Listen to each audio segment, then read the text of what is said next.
recordemos que estamos con el concepto de función.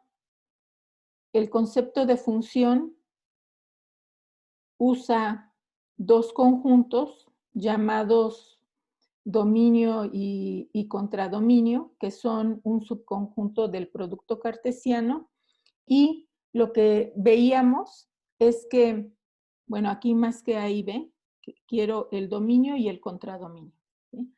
Y veíamos que una función, en una función, a cada elemento del dominio le corresponde solamente uno del contradominio.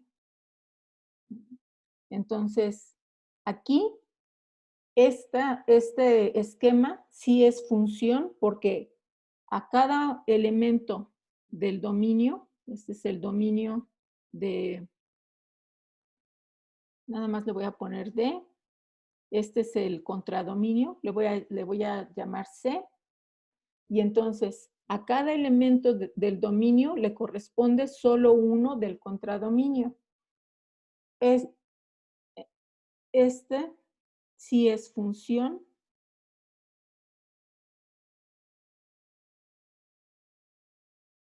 Pero si tenemos ahora un esquema como el que sigue, ¿verdad?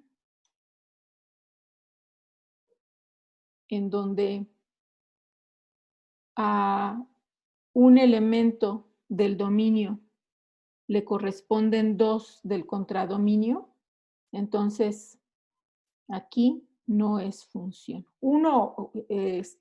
Si a un elemento del dominio le corresponden dos o más elementos del contradominio, entonces ya no es función. También podría haber esquemas en donde a cada elemento del dominio le corresponde solo uno del contradominio y a cada uno del contradominio solo uno del dominio. Pero eso lo vamos a definir en unos minutos. Ahora, la clase pasada teníamos varias relaciones y queríamos decidir si eran o no funciones. Aquí tenemos, por ejemplo, esta relación en donde al 1 en el dominio le corresponde la A en el contradominio. Si hiciéramos un esquemita, tendríamos un conjunto que es el dominio de la relación, el dominio de la relación. Aquí tendríamos, lo voy a escribir así, el contradominio de la relación. Tendríamos al 1, 2, 3 y 4. Aquí estaría A, B y C. Y la relación R. Entonces queremos decidir si esta relación es función. Al elemento 1 le corresponde A. Déjame quitar esto. Al elemento 2 también le corresponde A. Al 3 va a B y 4 a C.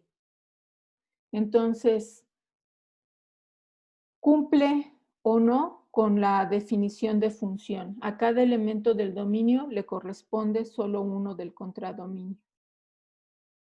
Sí es función.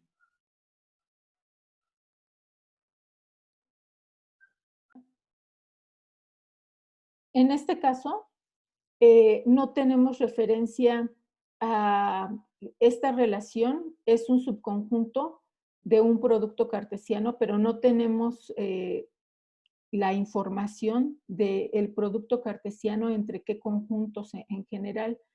Entonces, sí, este es el dominio de la relación y aquí en realidad no sabemos cuál es el contradominio como conjunto más grande que contiene a todas las imágenes de los elementos en el dominio. Entonces, sí, formalmente este conjunto no es el contradominio, sino es la imagen de la relación.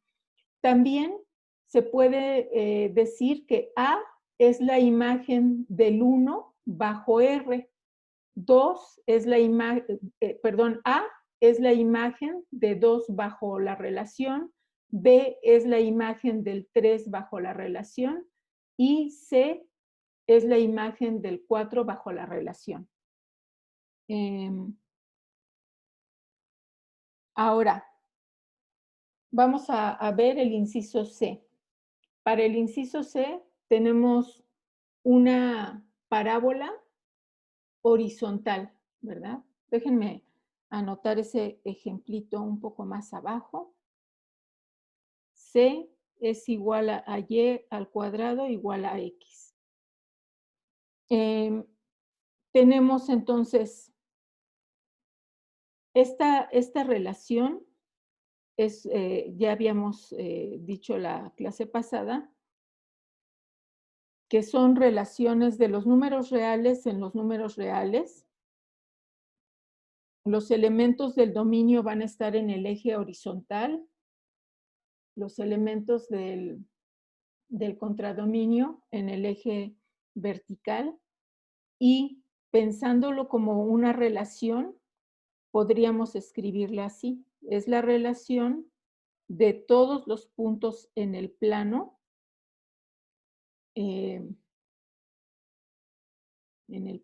tales que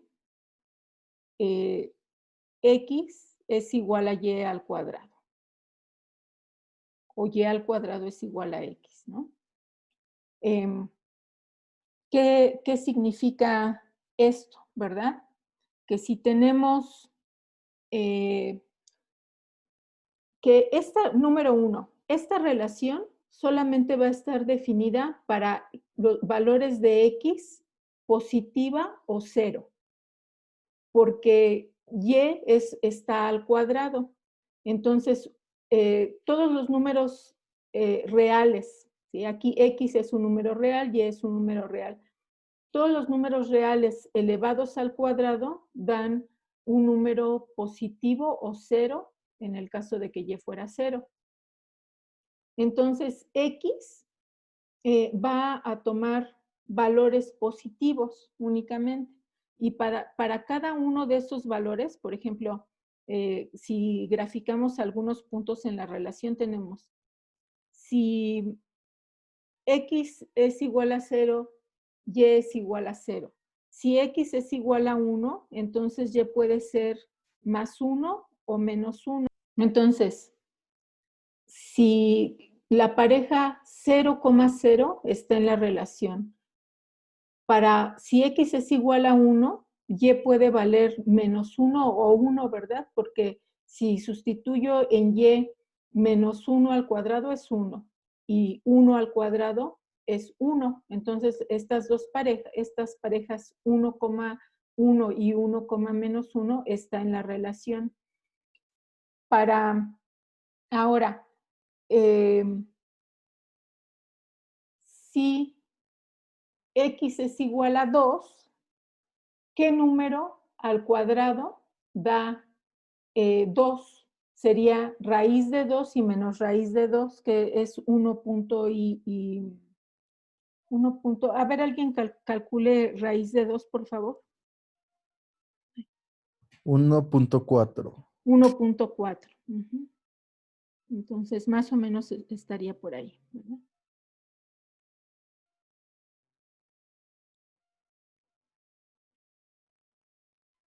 La gráfica de la relación quedaría más o menos de esta forma.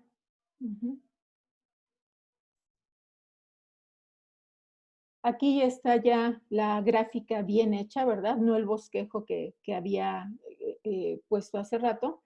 Y ahora, teníamos la clase pasada un criterio geométrico, ¿verdad? Para determinar si una relación es o no función. Y decíamos, bueno, tomamos una recta vertical y vamos barriendo la gráfica de la relación. Si esta recta solamente interseca a la gráfica de la relación en un punto cada vez, entonces es función. Si interseca en más de 2 puntos, como en este caso, entonces no es función, sí es relación, ¿verdad? En este caso, entonces, es relación,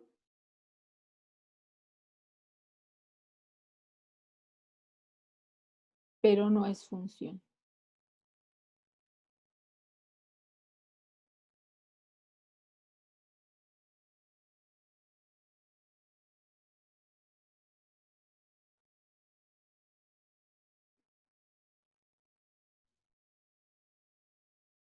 Vamos a empezar con alguna clasificación de funciones.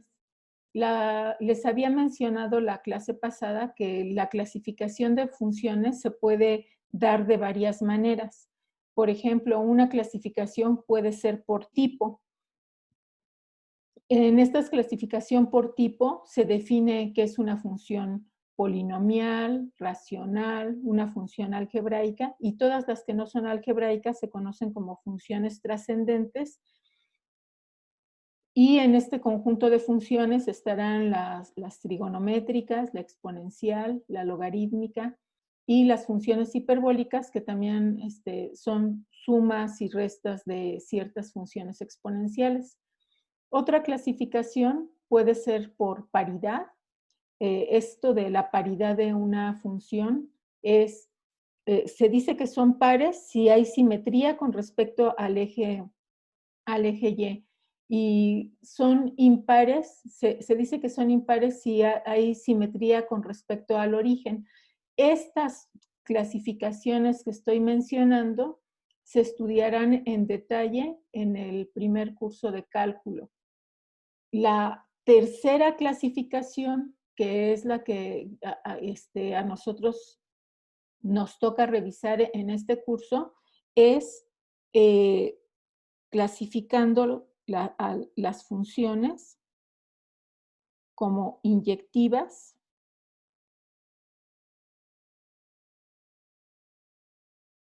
suprayectivas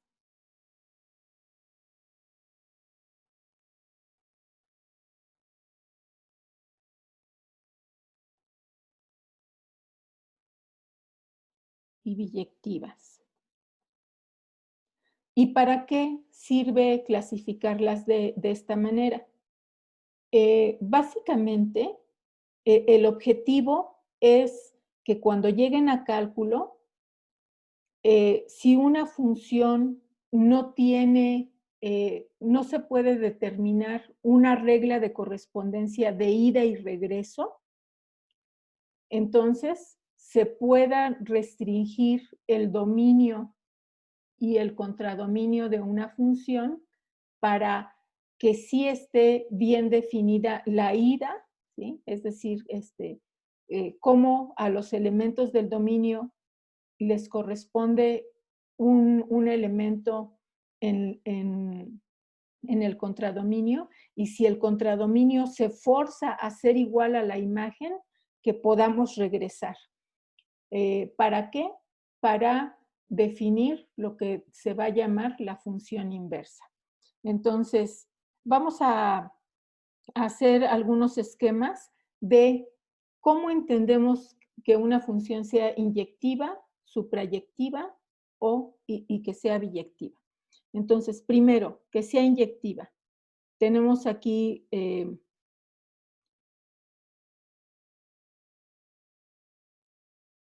vamos a tomar este conjunto como el dominio de la función. Ahora sí ya estamos hablando de funciones, no de relaciones, de funciones. Y tenemos el codominio. Entonces, una función es inyectiva si a cada elemento del dominio le corresponde solamente uno del contradominio.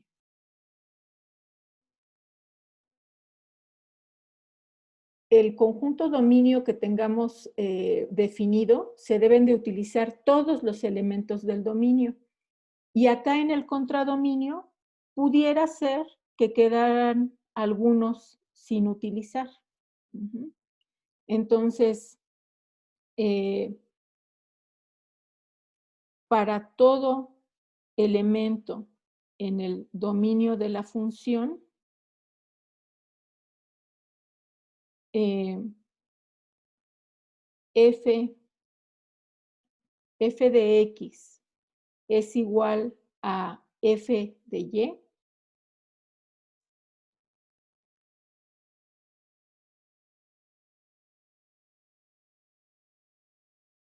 si solo si x es igual a y. Ujú. ¿Qué significa esto? Que si tengo dos imágenes de elementos en el dominio, esas dos imágenes son iguales solamente si provienen del mismo elemento en el dominio. Significa que no va a haber casos en los que dos elementos del dominio vayan a dar a uno del contradominio. Entonces, estas funciones inyectivas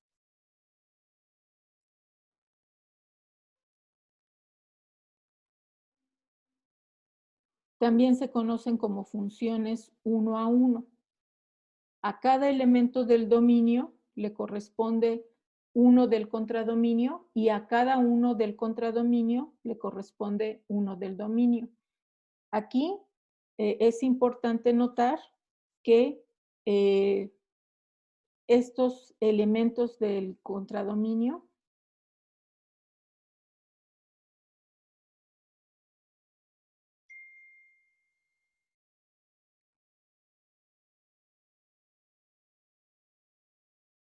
pueden no usarse.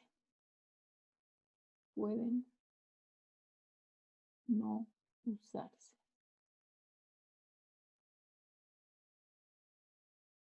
Es decir, puede no ser la imagen de algún elemento del dominio. El conjunto imagen será este, aquí. El conjunto imagen de la función está contenido o puede ser igual al codominio. En el dominio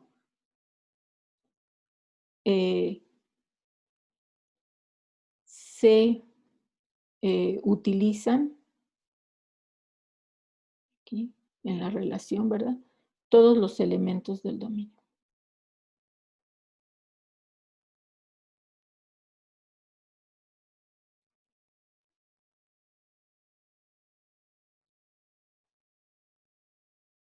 De hecho, el dominio lo vamos a definir como el conjunto más grande en donde la función esté bien definida. Entonces, por eso es que todos los elementos, una vez definido ese conjunto dominio, todos sus elementos se deben de utilizar. Pero en el contradominio puede quedar algunos sin utilizarse. Ahora vamos a definir una función suprayectiva. Se le llama suprayectiva, sobreyectiva, y en algunos libros también le llaman sobre, simplemente una función sobreyectiva o una función suprayectiva. Entonces, si tenemos una función que va del dominio de la función en el contradominio, vamos a llamarle así, en el contradominio de la función, esta función es suprayectiva, f es suprayectiva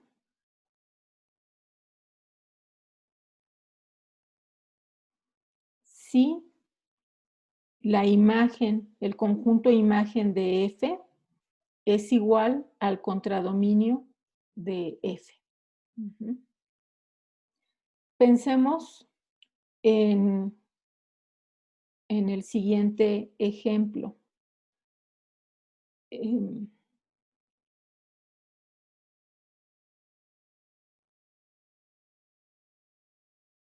tenemos una función que va de los números reales,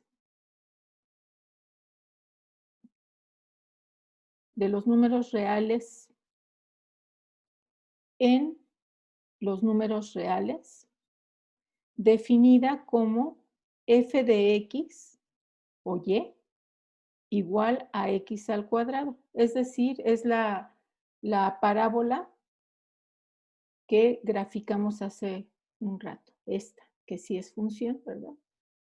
Pero noten ustedes que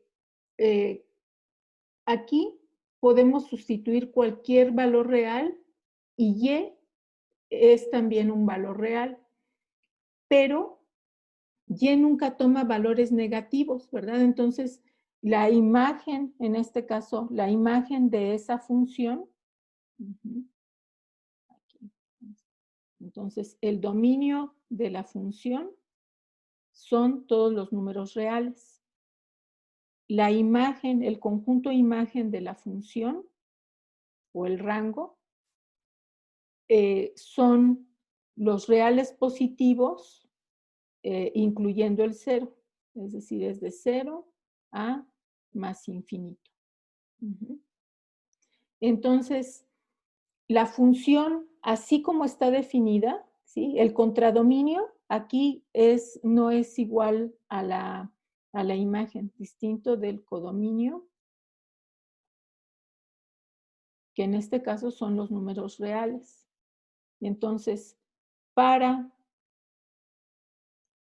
que F sea suprayectiva,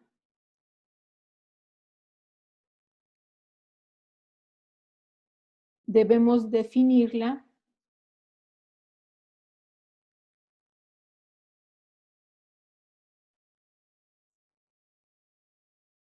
como una función que va de los números reales en los números reales positivos, incluyendo también el cero, ¿sí? Si el contradominio lo definimos, lo restringimos a solamente este conjunto, entonces ya la función es suprayectiva porque el conjunto imagen coincide con el contradominio de la función.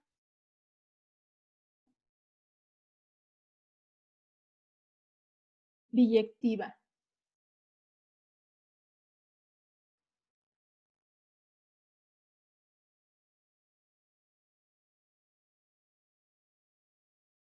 Una función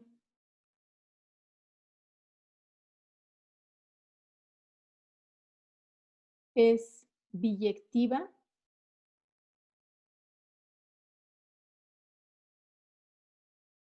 si es inyectiva y suprayectiva.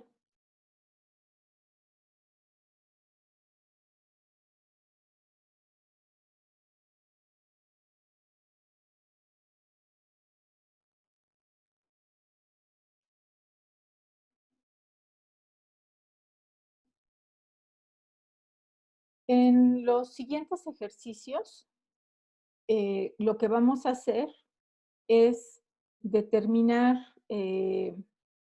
si la función que doy es inyectiva y suprayectiva. Si no lo son, vamos a modificar el dominio y el contradominio para hacerlas inyectivas y suprayectivas y por lo tanto biyectivas. Entonces, el primer ejemplo, tenemos la función y igual a 5x más 3. Y vamos a entenderlo como f de x, es decir, y es función de x, y depende de x. Esta función f la definimos de los reales en los reales. El dominio de la función debe de ser un subconjunto de los números reales, que de hecho podría ser el mismo conjunto de los reales. El contradominio de la función son los números reales. A ver, aquí hay que explicar esta notación.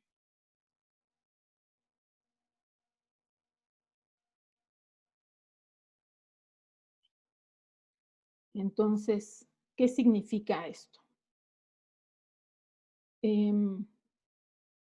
Esta es la función que está definida de un subconjunto de los números reales, que de hecho puede ser igual a todos los números reales, y este es el contradominio.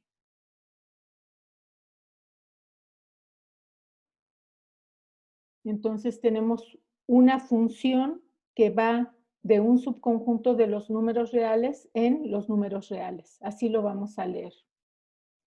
En este caso tenemos una recta que definida por 5x más 3, ordenada al origen 3, pendiente 5, y el dominio de esta función, ¿alguien me dice cuál va a ser el dominio de esta función?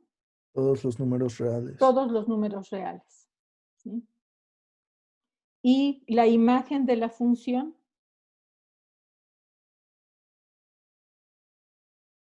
Todos los números reales también. también todos los números reales. Entonces, en este caso, la imagen coincide con el codominio de la función.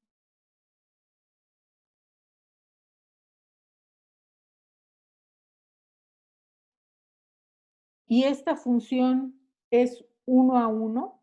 A cada elemento del dominio le corresponde solo uno del contradominio, y a cada uno del contradominio solo uno del dominio. Sí. Sí. Entonces, la función es inyectiva.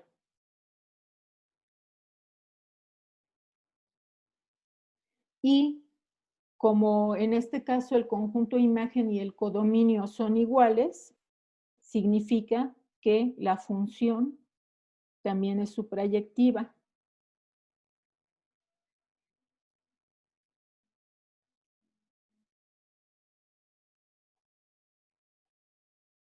Si es inyectiva y suprayectiva, por lo tanto, la función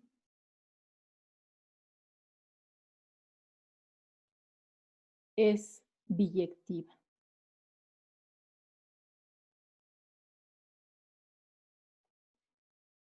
Y si es biyectiva, significa que así como establecemos un camino de ida para mandar a los elementos de X en los elementos en Y, podemos establecer una regla de regreso para que a cada elemento en Y le corresponda uno en X. ¿Cómo vamos a hacer esto? Despejando X en términos de Y. Y eso solamente lo vamos a hacer para funciones biyectivas, y cuando establezcamos esa regla, a esa nueva función le vamos a llamar la función inversa. Vamos a empezar a hacerlo de manera intuitiva, y la siguiente clase daré la definición formal de la función inversa. Entonces aquí quedaría 5x es igual a y menos 3, y x es igual a y menos 3 entre 5. A esta le llamamos la función inversa. Pero la vamos a escribir así. La función inversa, aquí déjenme escribir. Vamos a cambiar X por Y. ¿Sí? Y si lo escribo de esta manera, quedaría que esta función inversa es X que depende de Y. Aquí X depende de Y. Si queremos graficar la función original y la inversa en el mismo plano y con los mismos ejes, entonces voy a intercambiar los nombres de las variables X y Y de tal manera que defina F inversa de X como X menos 3 entre 5. Esta va a ser la función inversa.